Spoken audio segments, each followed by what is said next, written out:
Welcome to Slapshot Podcast, episode number 84. I'm your host, Christopher Morais. Thank you for being here. Thank you for hanging out. Just come on in. We have another episode. I'm so happy you guys can be here. Thank you for hanging out with me. Thank you for watching. If you're on the YouTube, I appreciate you. Go ahead, hit the sub button, ring the bell while you're there. If you're listening to this on your favorite platform, go ahead, hit the follow, the like, the subscribe button, whatever it is on your favorite platform. We have lots of stuff to get into today. We're going to play Puckdoku because I'm ready to torture myself again. Then we're going to dive into the main topic, which will be Kirby Dach and his right knee. Yes. By the time you listen to this, you probably already know Kirby Dach's knee is not in great shape. Again, specifically the right one, but we'll dig into that a little bit. His future, the Montreal Canadiens' future, all that kind of jazz. Now, before I go on a losing streak in Puckdoku here, okay? If you were listening to Total Hockey Now with myself and Adam, which you obviously do, if you don't, at Total Hockey Now on X, make sure you subscribe, follow on the YouTube as well. I teased that I had something to say today. Now, I'm not going to do like everybody else and just keep you here until the end because that is just cruel. I hate it. It's kind of like when Ryan Seacrest would do that, American Idol, and he'd be like, "We'll tell you right after the break." There will be no break here. There will be none. I'm not gonna do that to you guys. It's unfair. And if you followed Slapshot Podcast on X or myself on X at Chris91, I teased something that's something big, something kind of cool that we're gonna do. So I'm not like I said, I'm not gonna tease you guys for too long here. I'm gonna show it to you right off the rip so you can understand because I need you guys to lock in. And lady, of course, I need you guys to lock in, all right? We got something really cool coming up next week. Okay. You ready? Yeah? Okay, let me show you. We are doing. I don't have a hold on. I don't have a sound. I don't think I have any trumpets. Do I have any trumpets here in my We'll go with that one instead. Slapshot Podcast live trade deadline show.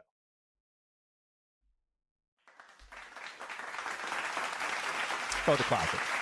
Live. Look, first of all, round of applause to myself for being able to put this together.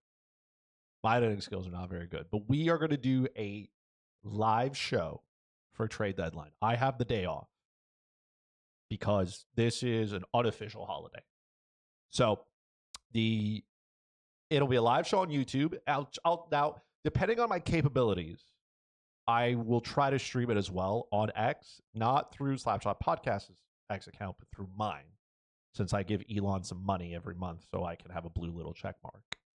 So you can catch it in those two spots. We will start at 10 a.m. Eastern. We're not going to start at 8 because I'm not motivated enough at 8 o'clock to do anything, and you don't want to see me at 8 o'clock. And we'll go all the way to 5 p.m. Eastern, okay? 10 a.m. to 5 p.m., okay, Eastern. We can basically spend the whole day together if you want. Or you can check in. You can come for a little bit. You can come for a lot of bit. Whatever you want. We're going to do a live show. We're going to break down all kinds of trades. We're going to play a ton of Puckdoku. There's an NHL DFS slate. Maybe we build DFS lineups. Maybe a couple of NHL bets. Maybe we bring some guests on as well, depending on how all of that works. Try to reach out to some of my faves. Have them check in. We'll talk hockey all day. And then we're going to break down the trades that happen. Is it important to the team that you love? And is there any relation to your fantasy team? So, like I said, come hang out. I'm probably going to get boneless wings on Friday as well. So, we got a lot of great stuff happening here. We're going to have a ton of fun. All right? And we're going to do that on Friday. You ready? I'm psyched. I haven't done a live stream in I did the mock drafts, but I haven't done a basically 7-hour stream in a minute. Since I've been playing way back when I was playing video games. So This is going to be fun. We're going to have a blast. And I hope you can join me. So your calendar on March 7th, I believe is the trade deadline. March 7th. We start at 10 a.m. We'll break down whatever other trades happen before leading up to it. Break down the ones that we'll go through. We'll get some reactions. We're just going to have some fun. We're going to have some fun. What a great way to spend a Friday. Bring your favorite beverage, hang out, have a good time, all right? I'm excited for it. I'm excited. I know what else you guys are excited for. It's Puckdoku. Let me pull this up here. Because I know you guys love this. All right. So here we are. This is Puckdoku. If you have no idea what this game is, you have to be new here, which is okay. Come on in, sit down, grab your favorite beverage, grab your popcorn. We'll do this together. All right. You know how this works. You know, if you don't know, I just got to find a player that matches exactly these categories. Today we got Colorado Avalanche, Carolina Hurricanes, LA Kings on the x-axis, which is the one going vertical. We got 10 plus goals in a season, 5 plus teams played in a career, and 10 plus wins in the postseason on the y-axis, which is the horizontal one. Okay. So the good news is, I think I can do this. I think I could do it. All right, let's start with the 10 plus wins postseason and their career. I'm going to guess that this is goalie. Okay, if it's not, we get a mulligan. We try again. Okay. Let's go with goalies here. Let's go with Patrick Waugh. I feel like that's an easy one for me. That was an easy one. 10 plus postseason career wins here for Carolina. Cam Ward. That was a popular one. That one makes sense. I'm not busting the uniqueness here. For the LA Kings, I mean, it's got to be Jonathan Quick, right? Okay. So, as you can see here, we have taken some of the popular names. Okay. Which is, again, is okay. It's okay. It doesn't matter how we get there. What's important is that we get there. Okay. That's all that matters here. 5 plus teams played. Just a staple of Puckdoku is Derick Brassard. Just an absolute staple in this. He is the guy. He's that good defenseman that you could trust. But for Puckdoku, you know he's there in whatever capacity needed. I now have to find 5 plus teams played for Carolina and the LA Kings. And this seems hard. I'm trying to think for the Kings. I don't know if I was going to say Simon Gagner, which I don't think is one. I think Jeff Carter played for 4 teams, not 5. Vinny LeCavalier played for 3.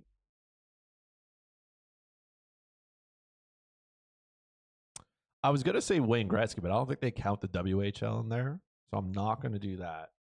I also need on the Carolina side.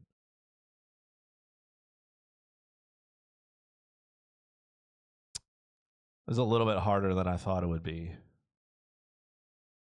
I want to say for Carolina, Eric Cole. I don't know why his name popped up into my head. I just don't know if he played for 5 teams.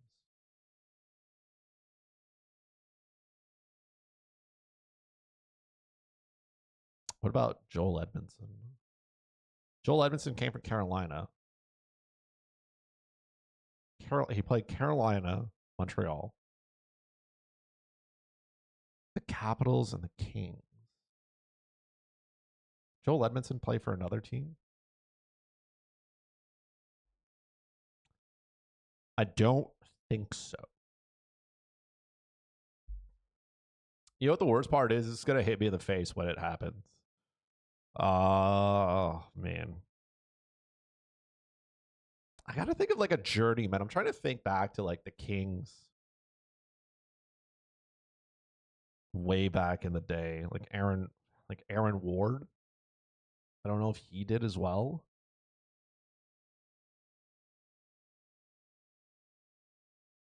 Brett Burns didn't. See, a lot of the names that I'm thinking of are already on the team. I also got to go back a little bit here. Patrick Marleau didn't play. I think he played for 4 teams. He didn't play in Carolina. What about the Kings?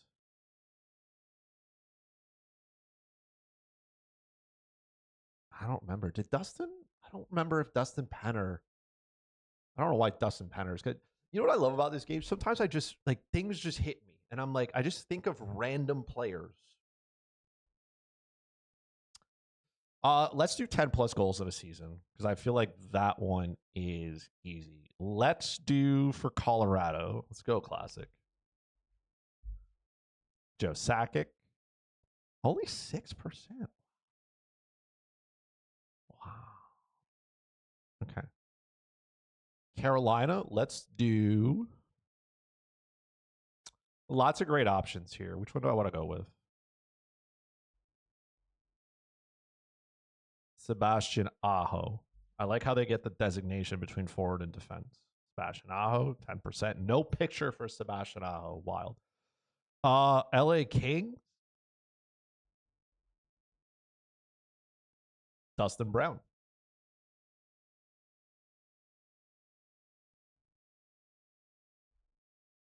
Pretty good. 5%. I think there's a player that just hit my mind here. I don't know if he played for 5 organizations, though. I'm thinking of Ilya Kovalchuk. Atlanta, New Jersey, Montreal. No, the Kings, Montreal. Did he play in Washington? He did. He was traded to Washington for a 3rd-round pick. Yeah. Ilya Kovalchuk was a member of the LA Kings for like half a year.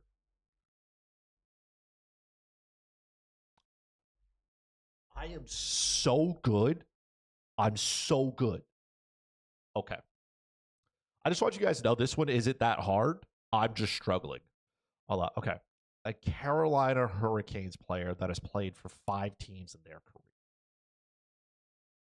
Like, I want to say Joel Edmondson. I just don't think it's been 5. I'm convinced that it's 4. The same thing with Eric Cole.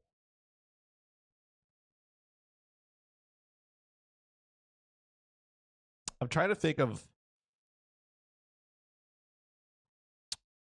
I don't think Rob Brendamore. No, Rob Brendamore wouldn't be one.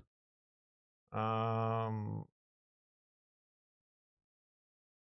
don't think so. No, it would be one. I don't want to mess it up here. There's got to be a name that literally like just pops up. I can't think back to the Hartford Whalers because I don't think I was alive when they were playing. So that's not going to count. I need a Carolina Hurricanes player that's played 5+ seasons. I feel like this shouldn't be hard.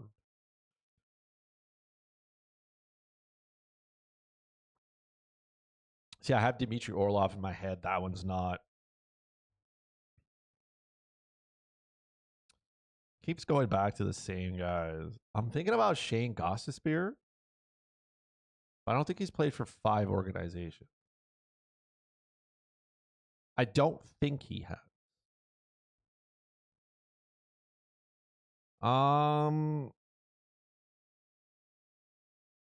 James Wisniewski popped in my head. I don't think he played in Carolina, though. I don't think he's played for 5 organizations. Do we just go with Joel Edmondson? Do we just let it rip?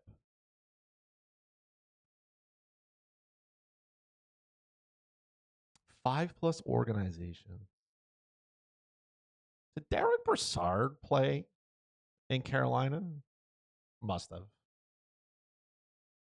I'm trying to think of a journeyman.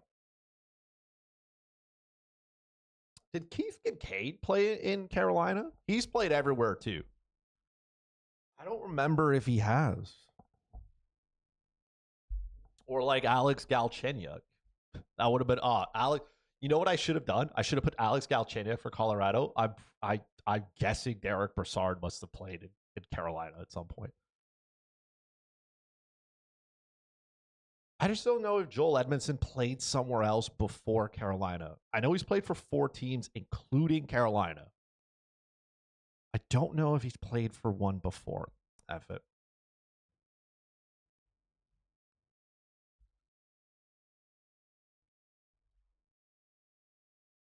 Can't even spell it. 2015, though, is like he's played 10 years.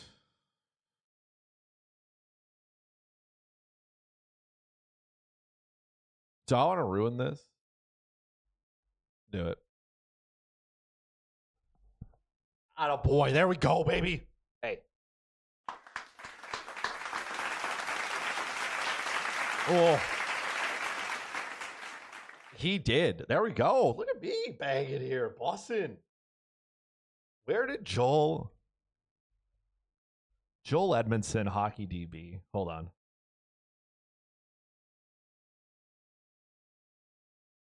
Oh, you want a cup with the Saint? He played in Toronto as well. So Carolina, Montreal, Washington, Toronto, and the LA Kings. I didn't even count the St. Louis Blues. So he won a Stanley Cup in St. Louis. I completely forgot that he was part of that team. He played 1 season in Carolina. He played 9 games. That's true. He played 9 games in Toronto. He did. He was part of the, yes, last year when he went, last year when he went to go play for the Leafs. The Leafs thought adding Joel Edmondson would make them a playoff, like a cup contending team. Okay. I was right. Good for me. Let me see here. Oh my God. Eric Stahl, of course. Tyler Toffoli, very good. I can see the goalies were popular. Anze Kopitar, Sebastian Aho, Joe Sakic. Jerome McGinley also played for 5 career teams, and he played in Colorado. I forget Jerome McGinley had been around the block after leaving Calgary. I forget that. Eric Stahl. Sorry, did I say Jordan? Eric Stahl. Yes, he had a couple of stints. Played in Montreal, Florida, Minnesota. He played Buffalo as well. I don't know. I wouldn't have gotten that one though. And Tyler Toffoli makes sense. Tyler Toffoli has played for 5 career teams, and he was with the LA Kings. Yes. Okay. Good. Hey, good for me though. Good for me. I'm just so proud of myself. The basic makes me so happy. Okay. Whew. That was a stretch. All right. Let's dive into what's important here. Okay. As I mentioned at the top of the show, Kirby Dach's knee is not good. His right one specifically. Now, Kirby Dach is, if you don't know, he had surgery today, which is Friday, on his knee. His right knee, he is done for the rest of the regular season,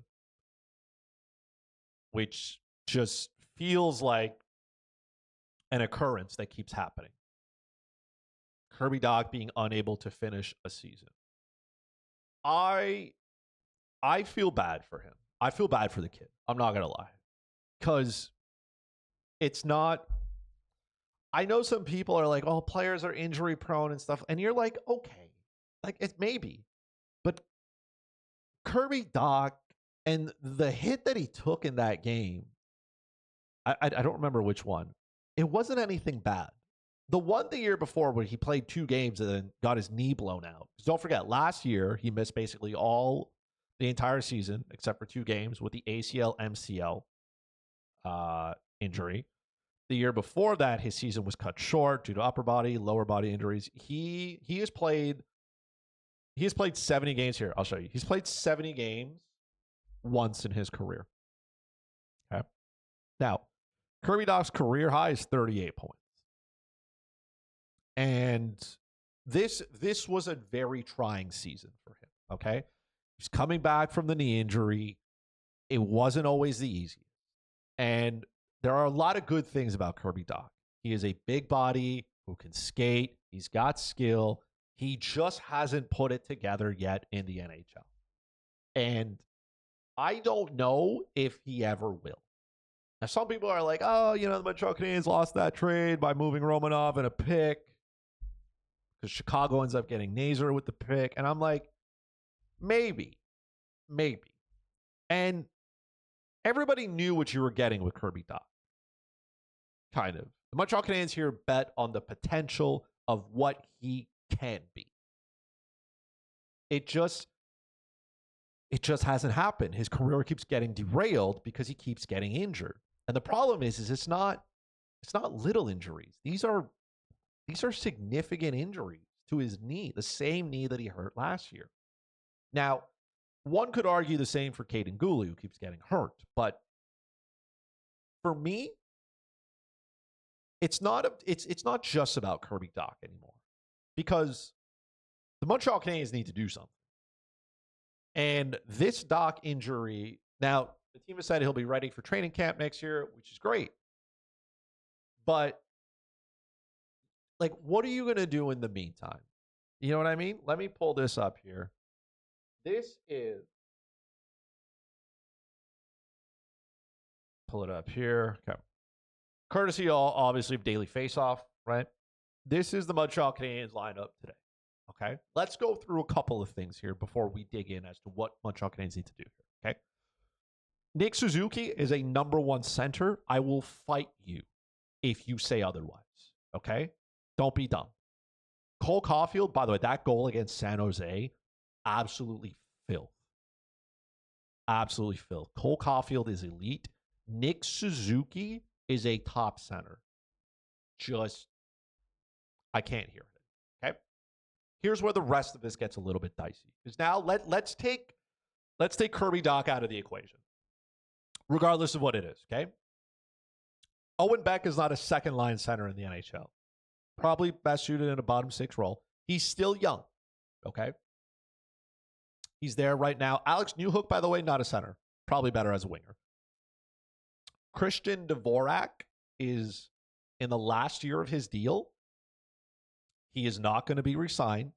I am sending him off to Siberia. I don't want this human on this team anymore. He's not good. Not good. You don't have to pay him that much money. He's a bottom six center.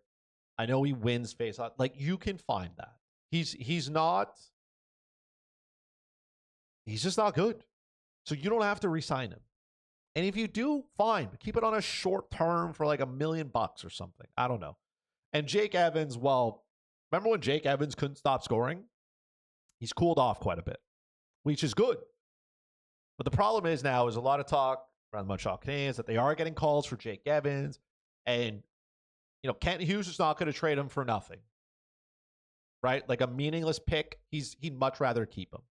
And I would as well. Look, the Montreal Canadiens may not be a playoff team, but they're knocking on the door. So I feel like you would really suck the wind out of the sails here if you got to the trade deadline, started liquidating players, especially if you have a hope of getting them. Okay. And the Montreal Canadiens are not in a position where they need a bunch of picks. They have them.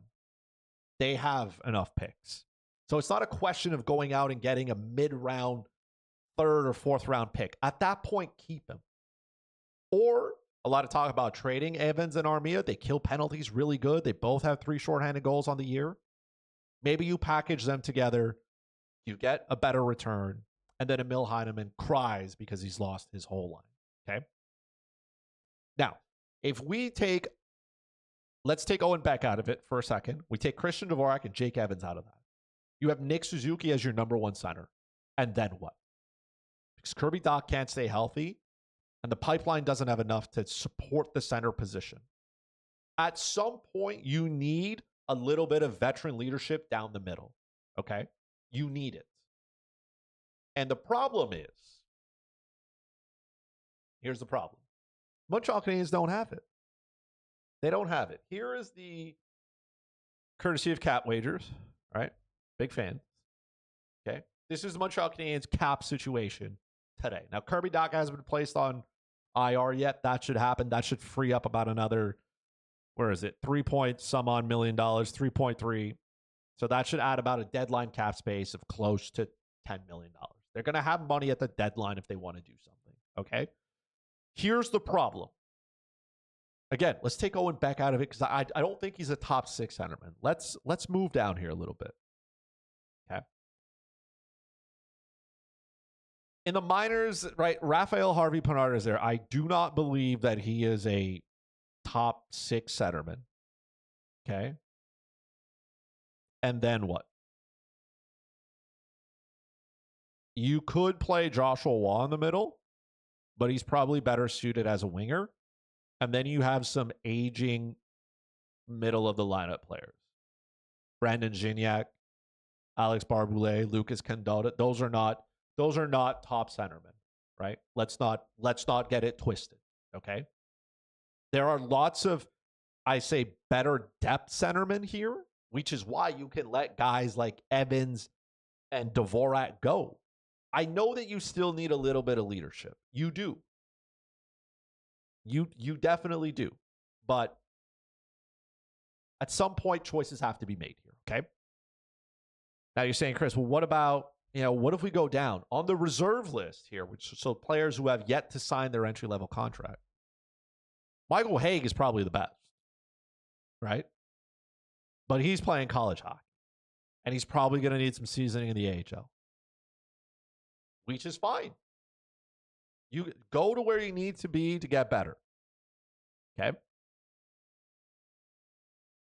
Let's be honest. There's no centerman on this team behind Suzuki if Kirby Dach can't stay healthy. There is none. And those players are hard to find. Not like teams are not trading away top 6 centermen. It's just not good business. Unless you have to pay one of those picks that you have early. And I don't know if I want to do that right now. But at the same time, if you want the Montreal Canadiens to compete, you got to start making some choices, right? We can't keep rebuilding. And you need some leadership down the middle. You need to be able to protect Nick Suzuki. He can't be out there all the time.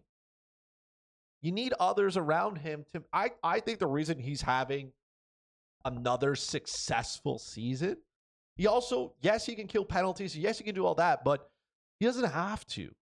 He doesn't have to. You don't want him to play 22, 23 minutes a night. You don't want to run him into the ground. So you're saying, okay, well, Chris, it's fine. We'll just get somebody on July 1st. And I'm like, okay. Let's see what's out there. Let's go bargain shopping. Right? Now, these here are the projected numbers. We're going to go straight to the center position. Okay. Now, if you're looking at this, you're saying, what is this? Exactly.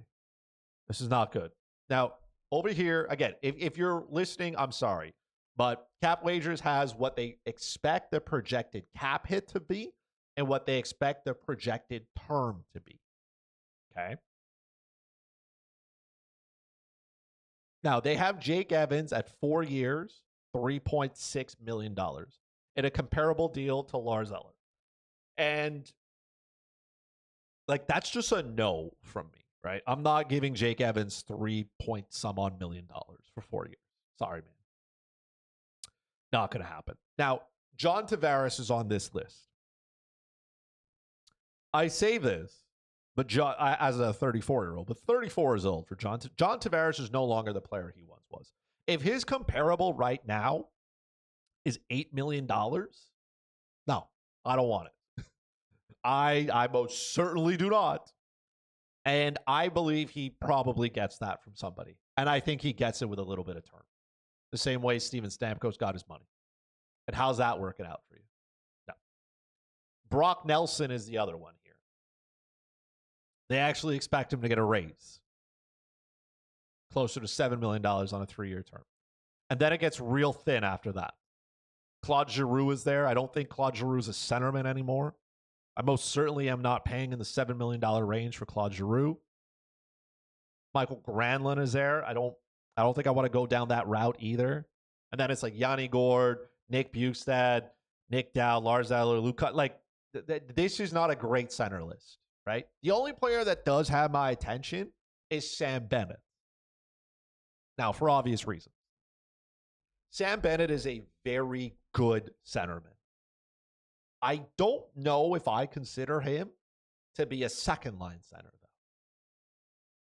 I think he's probably best suited in a third line center role. I think he's Christian Dvorak, but a lot better. Now, the comparable here is Andrew Kopp money, which, by the way, is $6.5 million for 6 years. Now, I know the salary cap is going up, okay? But just because you have more disposable income doesn't mean we go blow it on stuff we don't need. Now, I'm not saying we don't need Sam Bennett. What I'm saying is we don't need, about $40 million tied up into him, okay? I think his showing at the Four Nations was really good. There is a reason he has a Stanley Cup ring on his finger. There's a reason why he was so critical in that game. It's a tough conversation to have. Do I think Sam Bennett can get that? Yeah. I also think maybe Florida gives it to him and he sticks around. And if we're battling between Florida and Montreal as to where you want to play, I've heard that there's no income tax in Florida. They also have beaches and palm trees, something that Montreal does not have any of. So maybe that's a harder sell to come north of the border. But the center group is not good right now. Okay? I'm not telling anybody something they haven't seen right now. The free agent pool for centers is not good. And the Montreal Canadiens don't necessarily have a ton of depth down the middle. So now you're saying, Chris, what do we do? What's the plan here? For Kirby Dach, it's simple. You can't move him because you're not going to get anything worth it. You might as well help him. Right? You got to help him. This guy, like, he's going to need support. And I don't think giving up on him is like the right thing to do, but you got to have a backup plan for a player who has demonstrated that he cannot play a full season. I want him to play a full season. I want him to be there. He would solve a lot of issues if he was healthy, but he's not. So like, what do we do? Right? What's the game plan? Kent Hughes has to have a game plan here. And I don't know what that is. I'm going to be honest with you. I don't have a clue. I'm happy I'm not sitting in Kent Hughes' chair or with Jeff Gordon because I don't know where you go from here. If you're expected to take the next step in this rebuild, you got to take it, but you need players down the middle, right? You need a good center core. It's necessary. There's no question. You need great players down the middle because you can have, the best blue line like the Montreal Canadiens have been building here with some elite talent on the back end and all the talk about Jacob Fowler and how good he could be one day. None of that matters if you don't have the depth down the middle. And right now, the Montreal Canadiens don't have it. There's nobody outside of Suzuki that can support him. Nobody can support Suzuki outside of himself. So this makes it now a little bit more complicated for Ken Hughes. Because does that force you to have to maybe re-sign Jake Evans and keep him around? Does that force you to have to keep Christian Dvorak? You could on cheaper deals, right? For Dvorak, you're going to get him less than what he's getting paid now. For Jake Evans, it's one of those things where you just say, hey, man, do we just bite the bullet and do it on a shorter term? I don't know, because I don't want to give him 4 years at $3.5 million. I just don't. And I know somebody else will. And look, Evans deserves to go out and get his money. Get paid. Get paid. I'm not going to blame a player for going out and getting paid. Secure your bag, King. Secure your future. I just don't know if I want it to be here. I don't know. And I don't know what to do. This to me feels like you have to trade for a center. But again, where are you getting these elite centers? For what? For cheap? No, you're not going to get them. You're probably going to have to give up a prospect, which the Montreal Canadiens have. You're probably going to have to give up a pick. And I don't know if I want to do that just yet. I don't know if I want to give a Haig away. I don't know if I want to give a Reinbacher away. I know a lot of you are ready to trade garbage, but you can't do that. You got to go to other NHL GMs and you got to have something worth it. I most certainly don't want to move Demidov. I most certainly don't want to move Caulfield. I also don't think Ivan Demidov should come over to the NHL and play center. I think he's a winger. And I think having him as a winger is better for him, and you can get more out of it. I don't know if I want him to play center.